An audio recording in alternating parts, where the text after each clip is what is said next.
자, 오늘은 뒤로 돌아가라는 제목으로 함께 말씀을 나누려고 합니다. 지난 7월 7일 새벽에 감동의 스위치라는 제목으로 제가 말씀을 전했었습니다.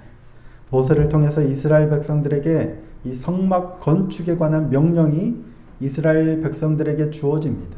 그러자 그 명령을 받은 백성들이 즉시로 나가서 예물을 가지고 와서 하나님께 드리는데 얼마나 많이 가져왔는지 이제 됐다 그만 가져와라 할 정도로 계속해서 아침마다 연이어서 예물을 가져왔습니다. 그래서 성막을 건축하는 이들이 모세에게 와서 백성들이 헌물을 너무 많이 가지고 오니까 제발 명령해서 이제 그만 가져오라 라고 할 정도로 많이 가지고 왔어요. 이스라엘 자손이 그렇게 예물을 많이 가져온 이유가 뭐냐면 마음이 감동된 자, 그 영이 자원하는 자였어요. 그러니까 마음에 감동이 일어나니까 계속 예물을 그렇게 가져온 거예요. 근데 왜 그들이 그처럼 감동이 되었나? 바로 죄사함 때문이다. 그래서 감동의 스위치는 바로 죄사함을 깨닫는 것이 스위치다라는 말씀을 드렸습니다. 무엇이 그토록 그들이 감동되었을까? 이 죄사함이 어디에서 온 것일까? 출애굽기 25장에서 31장까지는 성막 건축에 관한 명령입니다. 하나님께서 모세에게 성막을 보여주시며 이렇게 건축하라 세밀하게 다 가르쳐 주세요. 명령하세요. 그리고 35장부터 40장까지는 그 명령에 따라서 실제로 이스라엘 백성들이 성막을 건축하는 장면을 기록하고 있어요. 근데 그 명령과 실제로 건축하는 그 사이 32장에서 34장까지가 금송아지 우상 숭배 사건을 기록하고 있는 겁니다. 그러니까 하나님이 명령하셨고 명령대로 건축하기 그 사이에 우상 숭배하는 사건이 있는 거예요. 그러니까 이스라엘 백성들이 그 우상 숭배 금송아지 사건 때문에 하나님께서 진멸하시겠다 하시죠. 근데 모세가 하나님 앞에 엎드려서 3번을 중보기도를 합니다. 그래서 겨우 뜻을 돌이키시죠. 그래서 사실은 진멸당해야 하는데 용서함을 받았죠. 그러고 난 후에 명령이 주어지니까 이스라엘 백성들이 죽었다 살아났잖아요. 그래서 감사함으로, 죄송함과 감사함으로 계속 예물을 드리는 거예요. 우리도 그렇죠. 내가 잘못한지 뻔히 알아요. 잘못한지 뻔히 알면 제가 화를 내거나 매를 들면 애들이 노하면 벌써 눈물을 이렇게 막 흘려요. 잘못했다고. 근데 때리지 않고 용서하고 뭘 시키면 어떻게 할까요? 잘할까요? 못할까요? 이전보다 훨씬 잘해. 전에 말도 안 듣던 애가 지가 잘못한지 아는데 용서해주면 훨씬 잘하는 거예요. 우리가 그렇죠. 분명히 내가 잘못한 줄 알아요. 엄청 잘못했어요. 그래서 혼이 날 것 같아서 두려워하는데 그걸 용서해주고 뭔가를 시키는 거예요. 나에게. 그러면 더 열심히 하죠. 죄송함과 감사함에 더 열심히 하는 거예요. 이게 신앙함의 핵심이다 라고 말씀을 드렸습니다.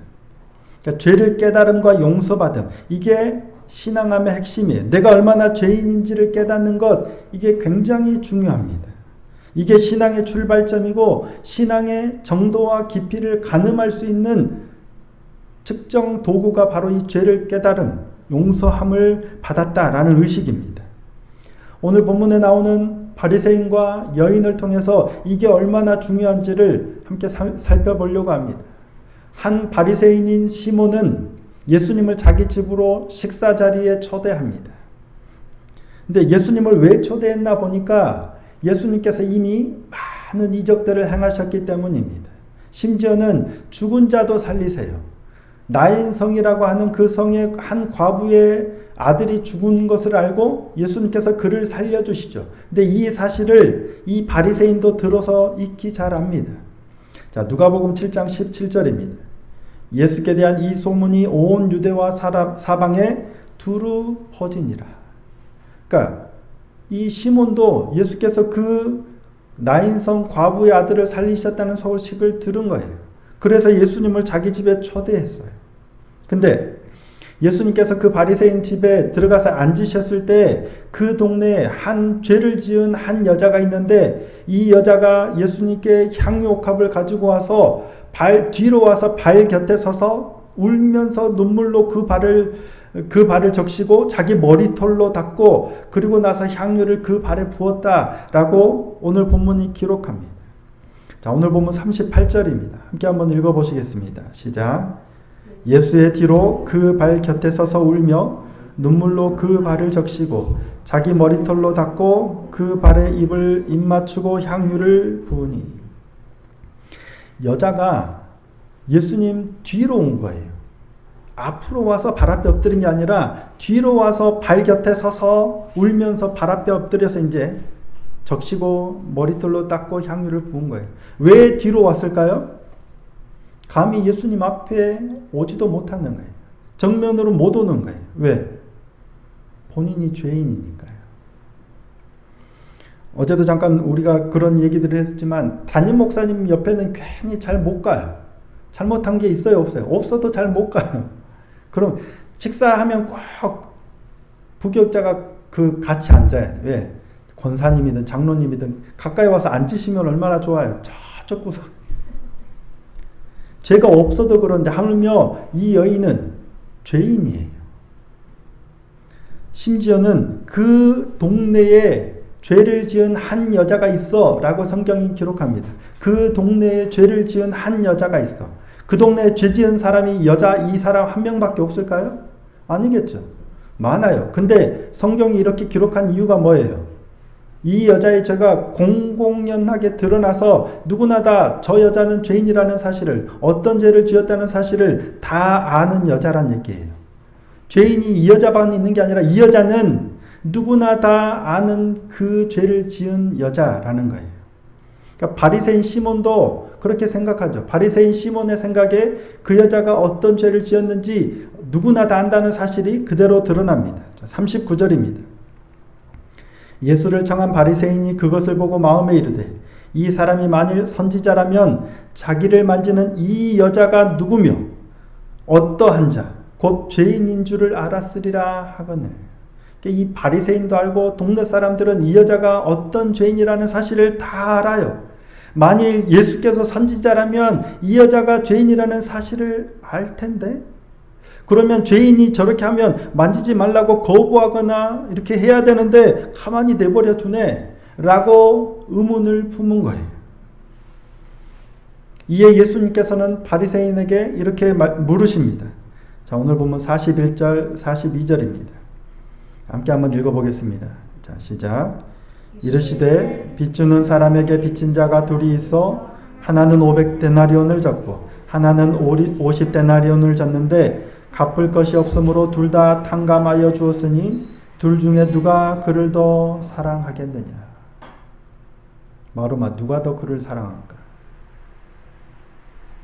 너무 어려운가? 500데나리온을 탕감해주고 50데나리온을 탕감해주면 누가 더 감사할까요? 더 많이 탕감함을 받은 자겠죠. 그래서 그렇게 대답합니다. 많이 탕감함을 받은 자니이다. 예수께서 그 말이 옳다 하시면서 시몬에게 말씀하십니다. 너는 내가 너의 집에 올 때 발 씻을 물도 주지 않았고 내게 입 맞추지도 않았고, 근데 여자는 눈물로 발을 적시고 머리털로 닦았고 너는 내게 입 맞추지도 않았지만 그는 내가 들어올 때로부터 내 발에 입 맞추기를 그치지 아니하였으며 너는 내 머리에 감람유도 붓지 아니하였으되 그는 향유를 내 발에 부었느니라. 이러므로 내가 내게 말하노니 47절 그의 많은 죄가 사하여졌도다. 이는 그의 사랑함이 많음이라. 사함을 받은 일이 적은 자는 적게 사랑하느니라. 이 말씀은 무슨 말씀이에요? 무슨 뜻이에요? 바리새인이 예수님을 그렇게 대접한 것은 자기는 예수님께 받은 혜택이 별로 없다는 거예요. 그러니까 별로 안 사랑해요. 그러니까 적당히 발 씻을 물도 안 드리고 그 놀라운 이적을 행하신 예수님을 초대했는데 놀라운 분을 우리 집에 초대해서 식사자리에 함께 하는데 놀라운 분이긴 하지만 나는 그분에게 받은 혜택이 별로 없어요. 그러니까 발 씻을 물도 안 드리고 입 맞추지도 않고 머리에 감람유도 바르지 않아요. 별 상관이 없어요. 하지만 그 여자는 예수님께서 그 자리에 앉으신 그 순간부터 울면서 눈물로 발을 씻기고 머리로 닦고 향유를 부은 거예요. 왜냐하면 그만큼 감사함이 크니까요. 사랑함이 많은 거예요. 바리새인의 대접은 감사하는 마음이 없으니까 그냥 피상적이지만 이 여인은 감사함이 크니까 은혜를 크게 입었다 생각하니까 그만큼 예수님을 그렇게 사랑함으로 대하는 거예요. 그러면 여자는 죄가 많고 바리새인은 죄가 적었을까요? 여자는 죄사함을 크게 받았고 바리새인은 조금 받았어요. 그래서 이럴까요? 그렇게 느끼는 거지만 사실 여인의 죄하고 바리새인의 죄의 크기가 누가 더 크냐예요. 우리는 기본적으로 여인의 죄가 훨씬 더 크다라고 생각합니다. 우리가 그렇잖아요.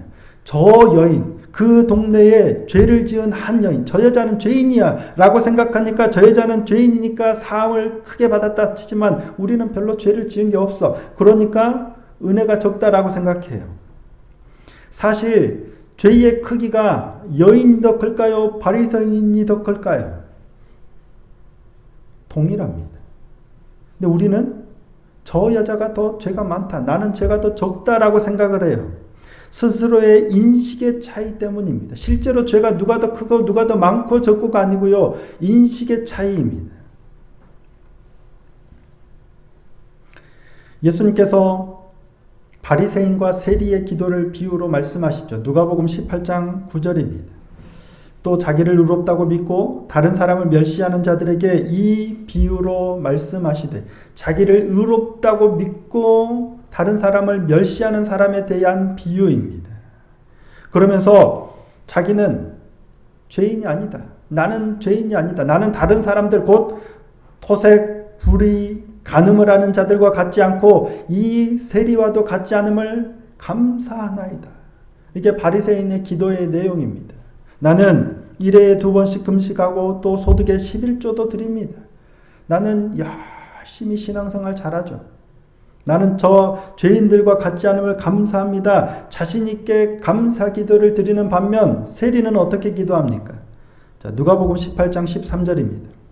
세리는 멀리 서서 감히 눈을 들어 하늘을 쳐다보지도 못하고 다만 가슴을 치며 이르되, 하나님이여 불쌍히 여기소서, 나는 죄인이로소이다. 누가 더 의로울까요? 누가 더 죄인이고 누가 더 의로울까요? 자, 누가복음 18장 14절입니다. 내가 너희에게 이르노니 이에 저 바리새인이 아니고 누구예요? 이 사람 세리가 의롭다함을 받고 자기 집으로 내려갔다라고 말씀하시는 거예요.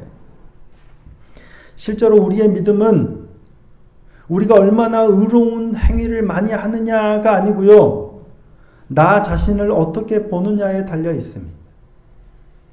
바리새인처럼 의로운 행위를, 율법을 얼마나 철저하게 잘 지키느냐에 믿음이 있는 게 아니고요, 나 자신을 어떻게 인식하느냐에 내 믿음이 달려 있다는 얘기예요. 주님 앞에서 자기에 대한 인식이에요. 나는 의로운 사람이 아니라 죄인이에요. 그가 의롭다 인정함을 받고 내려가는 거예요.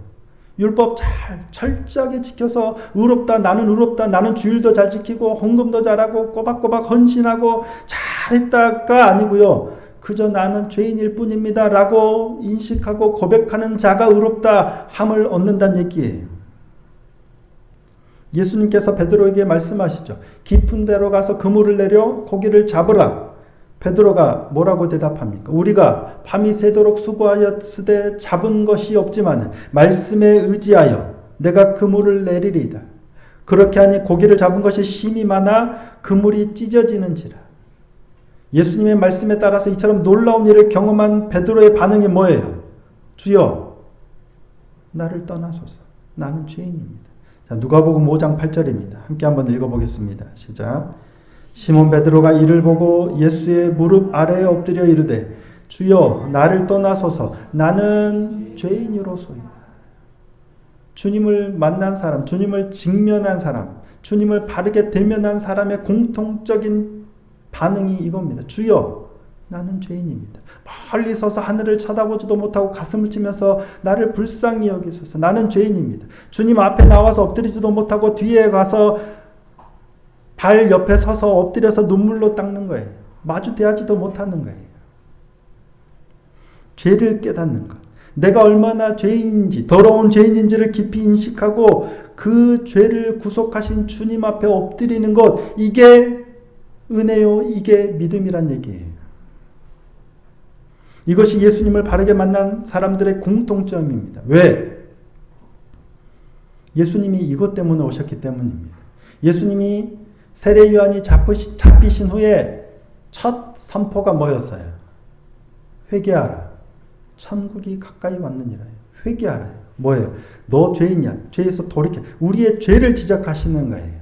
이게 예수님의 첫 일성이셨고요. 예수님께서 이 땅에 오신 이후에 우리의 죄를 구속하시기 위해 오셨잖아요. 그러니까 예수님을 만나면 내 죄가 인식되어지는 거예요.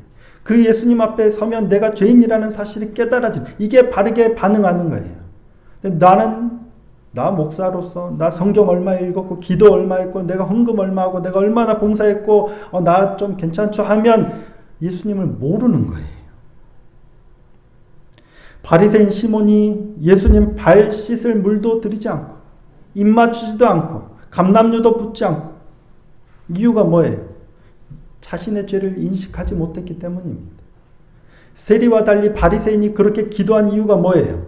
자신을 의롭다고 믿었기 때문이에요. 다른 사람들과 나는 다르잖아요. 토색, 불의, 간음, 세리처럼 남의 돈을 빼앗고 나는 그러지 않았잖아요. 자신을 죄인인지를 인식하지 못하기 때문입니다. 집 나갔다가 생사를 알 수 없던 동생이 살아서 돌아왔는데도 큰아들은 어떻게 합니까? 노하여 들어가려고 하지도 않습니다. 이유가 뭐예요? 그 맏아들의 생각입니다. 자, 누가복음 15장 29절입니다. 함께 읽어보겠습니다. 시작. 아버지께 대답하여 이르되 내가 여러 해 아버지를 섬겨 명을 어김이 없거늘 내게는 염소 새끼라도 주어 나와 내 벗으로 즐기게 하신 일이 없더니. 그러니까 화를 내서 노하면서 안 들어가는 거예요. 왜? 나는 여러 해 동안 아버지의 명을 어긴 적이 없는 거예요. 하나님의 말씀 따라, 주인의 말씀 따라 내가 얼마나 율법을 잘 지키고 얼마나 의롭게 살아왔는데요.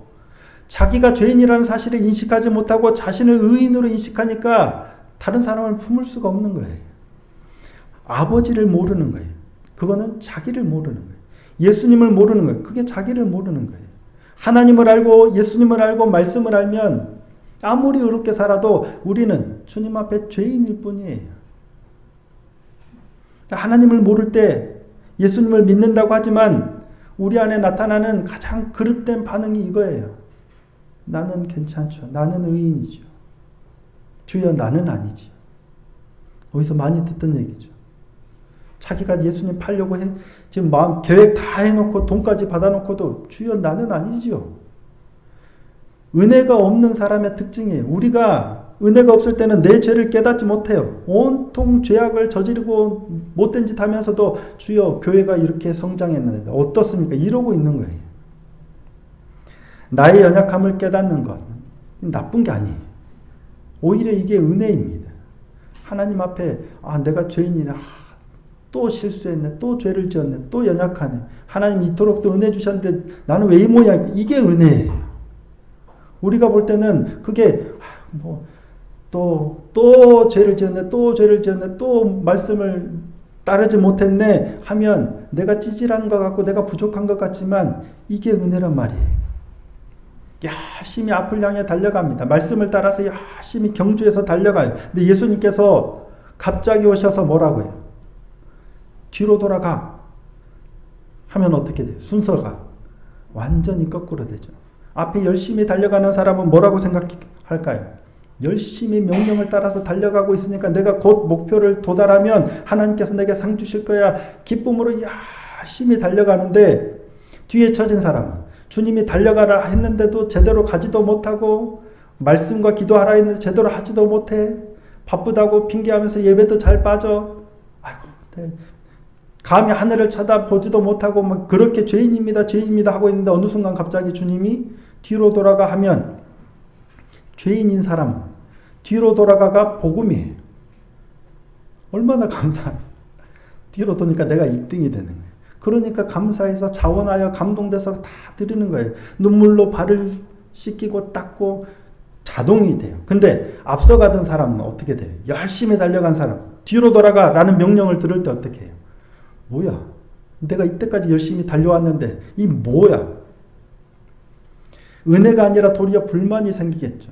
원망하는 거예요. 내가 어떻게 지금까지 달려왔는데, 어떻게 순종했는데, 그러면서 예수님의 명령을 부정해요. 부인해요.